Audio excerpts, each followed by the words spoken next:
जय हिंद जय भारत। दोस्तों करता करे ना कर सके शिव करे सो होय।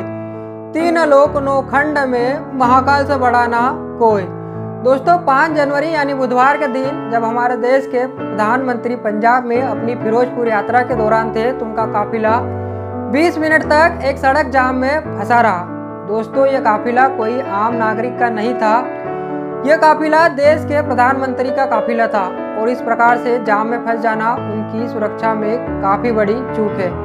खैर दोस्तों, ईश्वर की कृपा है और देश के प्रधानमंत्री इस समय सही सलामत है। लेकिन दोस्तों आपने देखा होगा कि इस घटना के बाद देश के कई शहरों में कई जगह पर महामृत्युंजय मंत्र का जाप होने लगा है। दोस्तों ये महामृत्युंजय जाप क्या है, इसकी उत्पत्ति कैसे हुई है और एक किस प्रकार से अकाल मृत्यु को टालता है, आज नॉलेज नाश्ता में हम आपको इसी बारे में बताएंगे। स्वागत है दोस्तों एक बार फिर से आपका हमारे चैनल नॉलेज नाश्ता में। जय श्री महाकाल। दोस्तों कथा है कि भगवान शिव के एक अनन्य भक्त थे, एक ऋषि थे। इन ऋषि का नाम था मार्कंडेय ऋषि। मार्कंडेय ऋषि भगवान शिव के अनन्य भक्त थे। भगवान शिव में उनकी काफी आस्था थी। लेकिन दोस्तों मार्कंडेय ऋषि को एक दुख था कि ये संतानहीन थे, यानी कि उन्हें पुत्र रत्न की प्राप्ति नहीं हुई थी।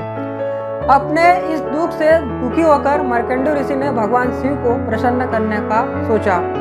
उन्होंने भगवान शिव के लिए तप किया। तब भगवान शिव ने भी अपने भक्त की परीक्षा ली। भगवान शिव ने अपने भक्त की परीक्षा ली और मार्कंडेय ऋषि भी इस परीक्षा में पास हुए। कहने का मतलब है कि भगवान शिव ने प्रसन्न होने में थोड़ी देर लगाई। तब मार्कंडेय ऋषि ने घोर तपस्या की और भगवान शिव को आके प्रसन्न करके ही माने। जब भगवान शिव प्रसन्न हुए और मार्कंडेय ऋषि को दर्शन दिए तो उन्होंने मार्कंडेय ऋषि से वरदान मांगने को कहा। तो मार्कंडेय ऋषि ने भगवान शिव से अपनी इच्छा अनुसार संतान यानी पुत्र रत्न की प्राप्ति का वरदान मांगा। भगवान शिव ने भी अपने भक्त की मनोकामना पूर्ण करते हुए उसे पुत्र रत्न की प्राप्ति का वरदान दिया। मार्कंडेय ऋषि काफी खुश हुए, लेकिन इनकी खुशी क्षण बाद थोड़ा सी दुख में बदल गई, क्योंकि भगवान शिव ने आगे कहा कि जो आपको एक पुत्र प्राप्त होगा यह अल्पायु होगा। दोस्तों भगवान शिव की यह बात सुनकर ऋषि मार्कंडेय दुखी हुए। वो इस आशीर्वाद के साथ अपने घर पर आ गए। समय बीतता गया। मार्कंडेय ऋषि के घर पुत्र रत्न की प्राप्ति हुई। मार्कंडेय ऋषि को पुत्र प्राप्त हुआ जिसका नाम उन्होंने मार्कंडेय रखा।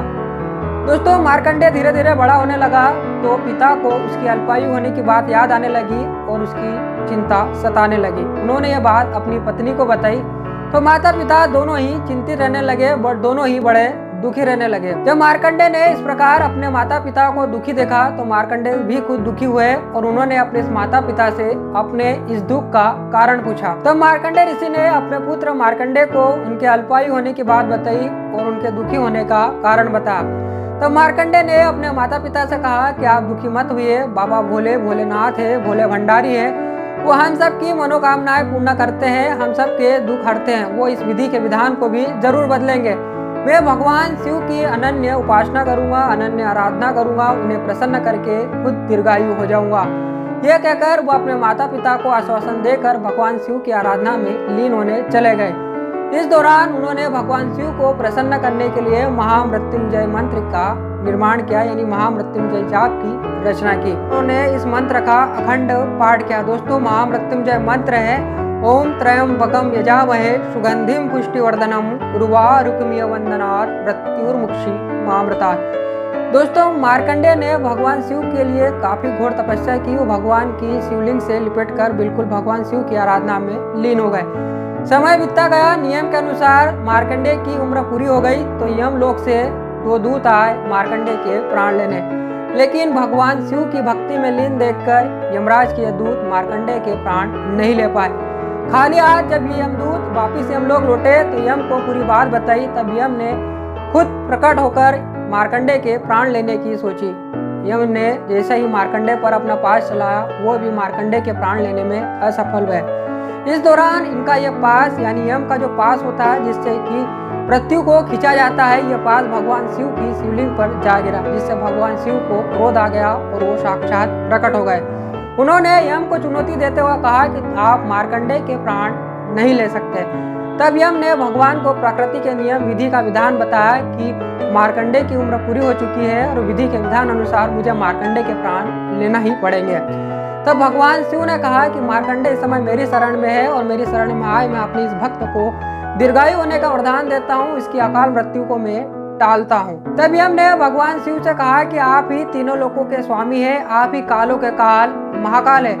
मैं अब आपके इस भक्त के प्राण नहीं ले सकता हूँ और भविष्य में भी जब कभी भी कोई भी व्यक्ति आपके भक्त मार्कंडेय द्वारा रचित इस महामृत्युंजय जाप का उच्चारण करेगा, उसका जाप करेगा, तो आपके इस भक्त को अकाल मृत्यु नहीं आएगी। मैं उसे कभी भी त्रास नहीं करूँगा।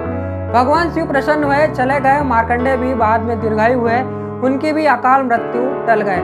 तो दोस्तों ये थी एक कथा जिसके द्वारा महामृत्युंजय जाप की उत्पत्ति बताई जाती है। दोस्तों अकाल मृत्यु वह मरे जो काल करे चांडाल का, काल उसका क्या बिगाड़े जो भक्त हो महाकाल का।